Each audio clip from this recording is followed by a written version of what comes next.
ফার্স্টেই যেটা আমার পাতে পড়ে গেছেন দেখুন, রিভিউ দেবো কি। আমার পাতে প্রথমেই তো দেখলেন কি পড়লো, তাও আমি খাচ্ছি টাকা দিয়ে কিনেছি বলে, কিন্তু বিরিয়ানিটা ঠিকঠাক আছে, বেশি অয়েলি ছিল না যেই কারণে আমার ভালো লাগলো। কিন্তু ওই যে ওটা পড়ে গেছে, ঘৃণা করে করে খাচ্ছি। কোথাও হাইজিন মেনটেন করে না, সব জায়গায় সেই মাছের উৎপাত আছেই আছে। কারণের পিস টিস ওরা ভালোই দিয়েছে, আর আলুর পিসও বেশ বড় বড় ছিল।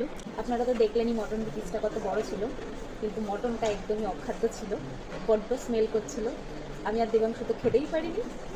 অন্য হলো গিয়ে কোনো রকমের টাকা দিয়ে কিনেছে বলে কোনো রকমের ওপর থেকে খেয়েছে, ফেলাই হয়েছে। চিকেনটা ঠিকঠাক ছিল। এর আগে ডিবাপি রিভিউ দিয়েছিলাম, ওখানে আমরা অনেকক্ষণ দাঁড়িয়েই জিনিসটা কিনেছিলাম, সেটাতেও ভর্তি মাছি পড়েছিল চাটনির মধ্যে, সেই আমরা দেখে চাটনি খাইনি। আর এখানে সেম জিনিসটা হলো আমার পাতেই মাছি পড়লো। তো একটু সব রেস্টুরেন্টগুলোকে হাইজিন মেনটেন করা উচিত।